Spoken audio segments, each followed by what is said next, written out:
ప్రేమైన తాండపాడు గ్రామ ప్రజలకు ఈ ఉదయకాలమే మీకందరికీ ప్రభు అయిన యేసుక్రీస్తు నామములో శుభాభివందనాలు తెలియజేస్తున్నాం. ఈ రోజు మనం సూర్యోదయం చూస్తున్నామంటే కేవలం దేవుని కృపయే. సృష్టినంతా కలగజేసిన దేవుడు ఆయన సెలవిస్తున్నాడు, ఆదియందు దేవుడు భూమి ఆకాశమును సృజించెను, భూమి నిరాకారముగాను శూన్యముగాను ఉండెను, భూమి అగాధ జలముల పైన కమ్మి ఉండెను, జలముల మీద దేవుని ఆత్మ అల్లాడుచుండెను. దేవుడు వెలుగు కమ్మని పలుకగా వెలుగు కలిగెను, అది మంచిదైనట్టు దేవుడు చూసెను. సూర్యుడు, చంద్రుడు, ఆకాశం, నక్షత్రాలు, నింగి, నేల, నీరు, నిప్పు, గాలి సమస్తము చేసిన దేవుడు ఆయన సమస్తము చేసిన దేవుడు మనిషిని కూడా తన పోలిక చొప్పున నిర్మాణము చేశాడండి. ఎత్తనగా దేవుడైన యెహోవా నీలమంటితో నరుని నిర్మించి నాసికారంధ్రములలో జీవవాయును వదగా నరుడు జీవాత్మాయనని దేవుని వాక్యం సెలవిస్తుంది. ప్రియ సోదరి సోదరులారా, ప్రియ అన్న చెల్లి అక్క తమ్ముడా, మరి ఈ ఉదయకాలము సృష్టికర్తైన దేవాది దేవుడు సర్వ సృష్టిని కలగజేసిన దేవుడి గురించిన కొన్ని మాటలు చెప్పాలని ఆశ కలిగి మీ మధ్యకు వచ్చాము. గతించిన 2025 సంవత్సరము మరి 12 నెలలు దేవుడు 365 రోజులు తన కృపా బాహుళ్యము చొప్పున కాపాడి రక్షించి మనలను సజీవులుగా ఉంచాడు.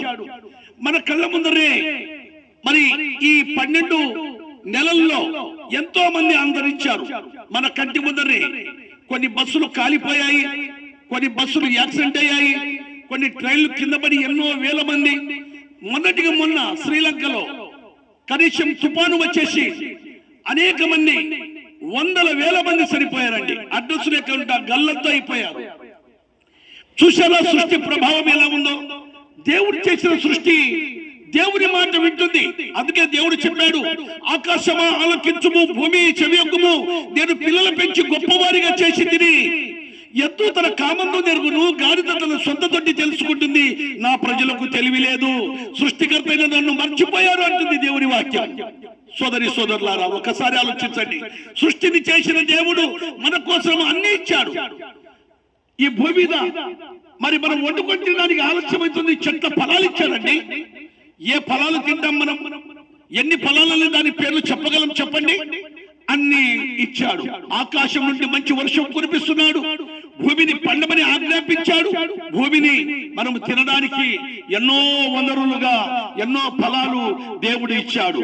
ఓ సోదరి సోదరులారా, ఒక్కసారి మనం గమనిస్తే మనలో ఉన్న ఆత్మ మనం ఏమవుతామని దేవునికి, మనలో ఉన్న ఆత్మ దేవుడి కనుక ఆత్మల కొరకు 2025 సంవత్సరాల క్రితం ప్రభువైన యేసుక్రీస్తు ఈ భూమికి వచ్చాడు. ఆయన నశించిన దానిని వెతికి రక్షించడానికి మనుష్య కుమారుడుగా యేసుక్రీస్తు ప్రభుల వారు వచ్చారు. ఆ నశించింది ఏంటంటే మనలో ఉన్న ఆత్మ.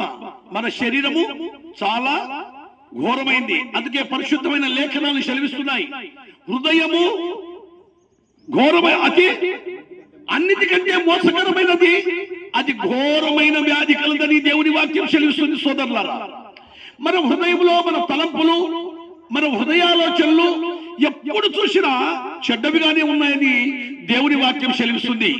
నరుని ఆలోచన భూమి మీద చాలా చెడ్డది అని దేవుడు తన మనసులో ఎప్పుడో చెప్పేశాడండి. బాల్యము నుండే చెడ్డదంటుందండి దేవుని వాక్యము.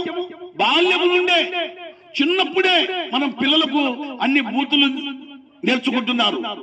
ఎక్కడ చూసినా పిల్లలు మరి 10వ క్లాస్ వచ్చేదల లవ్ అనుకుంటూ ఎన్నో మరణాలకు దారి తీస్తున్నారు. ఇలాగా బాల్యము మొదలుకొని మరి యవ్వన కాలం వరకు, యవ్వన కాలం మొదలుకొని నడిప్రాయం వరకు, నడిప్రాయం మొదలుకొని వృద్ధాప్యం వరకు మానవుడు మరి పాపం చేస్తున్నాడండి. అందుకే పరిశుద్ధమైన గ్రంథమైన బైబిల్ సెలవిస్తుంది, ఏ భేదము లేదు, అందరూ పాపము చేసి దేవుడు అనుగ్రహించు మహిమను పొందలేకపోతున్నారని దేవుని వాక్యం సెలవిస్తుంది. అంటే ఏ భేదమనగా నల్లవాడని, తెల్లవాడని, ఎర్రవాడని, పొట్టివాడని, పొడుగువాడని, ఏ దేశస్థుడైనా, అమెరికా అయినా, అలెక్స్ అయినా, కాశ్మీర్ నుంచి కన్యాకుమారి అయినా, ఎవరైనా అందరూ చిన్నవారిని మొదలుకొని పెద్దవారు వరకు అందరూ పాపము చేసిన వారిని దేవుని వాక్యం సెలవిస్తుంది. సోదరులారా, దానికి ఫలితము పాపము వల్ల వచ్చు జీతం మరణం. మట్టి శరీరం మట్టికి వెళ్ళిపోతుంది. దేవుడిచ్చిన ఆత్మ దేవుడి రాజ్యాన్ని వెళ్ళకుండా మరి అగ్ని గుండానికి పాతాళానికి జారిపోతుంది. అక్కడ యుగ యుగాలు కాలాలని దేవుని వాక్యం చెల్లిస్తుంది. ఎందుకంటే కంటి ద్వారా పాపం, నోటి ద్వారా పాపం, హృదయం ద్వారా పాపం, అంతరంగం ద్వారా పాపం, అవియోగం ద్వారా పాపము. పాపము పాపము పాపం వల్ల వచ్చు జీతము మరణము. ఆ మరణానికి దేవుడు ప్రభువైన యేసుక్రీస్తు నందే నిత్య జీవము అన్నాడండి. యేసుక్రీస్తు దగ్గర రావాలంటే ఏదో నీ కులం మార్చుకోవడానికి అవసరం లేదు, నీ మతం మార్చుకోవడానికి అవసరం లేదు. కానీ ఒక చిన్న మాట అండి, సూక్ష్మముల మోక్షం. ప్రభువా, పాపినైనా నన్ను క్షమించు. ఎందుకంటే మానవుడు స్వభావముగా పాపే గనుక. అందుకే పాపులను రక్షించుటకు క్రీస్తు యేసు లోకమునకు వచ్చెను. ఆ పరలోక మహిమను విడనాడి ఈ భూమి మీదికి ఎందుకు వచ్చానంటే సోదరి సోదరుడా, నిన్ను నన్ను రక్షించడానికే. 800 కోట్ల ప్రజలకు ఆయన రక్షణ ఇవ్వడానికే ఒక మహా బలియాగం గావించాడు.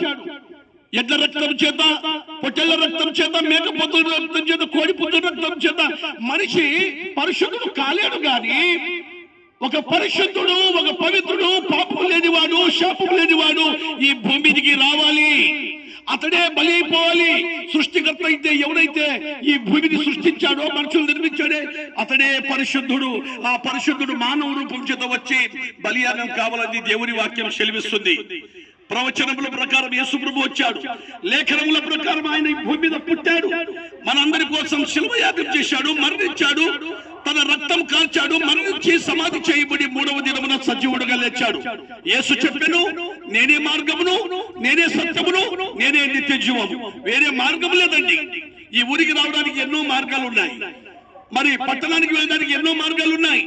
కానీ పరలోక రాజ్యానికి ఒకే ఒక మార్గము, అదే పరిశుద్ధుడు పవిత్రుడైన యేసుక్రీస్తు నందే నిత్య జీవమని దేవుని వాక్యం సెలవిస్తుంది. మరి నువ్వు ఏ స్థితిలో ఉన్నా, ఏ పనిలో ఉన్నా, ఒక్కసారి నీ హృదయం అనే తలుపు తెరిస్తే ఇదో నీ తలుపు దగ్గర యేసుక్రీస్తు ప్రభు ఉన్నాడు. ప్రభు, పాపినైనా నన్ను క్షమించమని నీ హృదయపూర్వకంగా ఒక్కసారి యేసుక్రీస్తును ఆహ్వానిస్తే యేసుక్రీస్తు ప్రభు మరి ఎంత ఘోర పాపికైనా క్షమించే సౌహృదయం కలిగిన వాడు, దయామయుడు, కృపామయుడు. కృపాకాలంలో ఉన్నాం గనుక నేనే రక్షణ సమయం. ఆలసించిన నరకం ఉంది సోదరులారా. ఈ నరకం తప్పించుకొని పరలోక రాజ్యం చేయడానికే ఈ మంచి మాటలు మీ దగ్గర తీసుకొని వచ్చాం. మంచి మాటలు, సువార్తమైన మంచి మాటలండి. ఈ మంచి మాటలు మీరు త్రోసివేయద్దు. ఇది కులము కాదండి, ఇది మతము కాదండి. మీకు 2 చేతులు ఎత్తి మేము నమస్కారం చేసి చెప్తున్నాం. మనం అందరం ఒక రోజు అక్కడ మన తాతలు తండ్రులు ఎలా చనిపోయారో అలాగే మనం కూడా చనిపోయి ఒక రోజు మట్టి శరీరం మట్టికి, దేవుడిచ్చిన ఆత్మ దేవుడి రాజ్యానికి వెళ్ళాలంటే ప్రభువైన యేసుక్రీస్తు నందే నిత్య జీవం ఉంది. మరి ఈ మంచి మాటలు మీరు విని మేమేం చేయాలంటున్నారా? మీ వెండి బంగారాలు ఇవ్వాల్సిన అవసరం లేదు, మీ డబ్బులు ఇవ్వాల్సిన అవసరం లేదు. కానీ 2 మాటలు, ప్రభువా, పాపినైనా నన్ను క్షమించవా. ఈ ఉదయకాలం సోదరులు మరి ఇలాగా గల్లీలో వచ్చి నిలబడి, ఇలాగా సందుల్లో వచ్చి నిలబడి చెప్తున్నారు, ప్రభువా, ఈ మాటలు నా హృదయంలో తాకి ఉన్నాయి, నన్ను క్షమించు నాయనా, నన్ను ఒకసారి పరలోక రాజ్యం నాకు కూడా దయచేయి. ఆ యుగ యుగాలు ఉండే ఆతుడుపు లేని రాజ్యంలో నన్ను కూడా చేర్చుకోనాయనని నీ నోటితో నీవు ఒప్పుకుంటే, యేసు ప్రభువుని నీ నోటితో నీవు ఒప్పుకుంటే అప్పుడు నీవు నీ ఇంటి వారు రక్షణ పొందారు. ఇదే అనుకూలమైన మంచి సమయం. మీ కొరకు మా సోదరులు ప్రార్థన చేస్తారు.